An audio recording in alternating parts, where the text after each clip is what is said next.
وعباد الرحمن الذين يمشون على الأرض هونا وإذا خاطبهم الجاهلون قالوا سلاما والذين يبيتون لربهم سجدا وقياما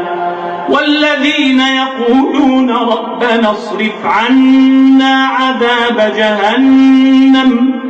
إن عذابها كان غراما إنها ساءت مستقرا ومقاما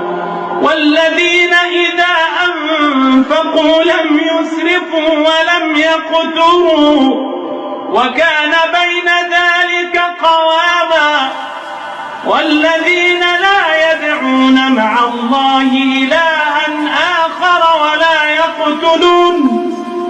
ولا يقتلون النفس التي حرم الله إلا بالحق ولا يزنون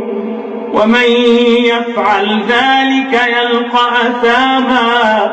يضاعف له العذاب يوم القيامة ويخلد فيه مهانا إلا من تاب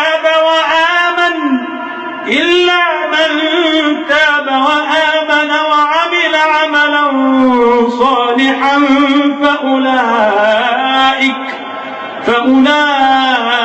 يبدل الله سيئاتهم حسنات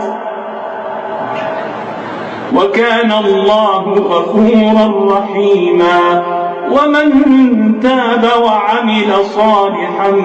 فإنه يتوب إلى الله متابا.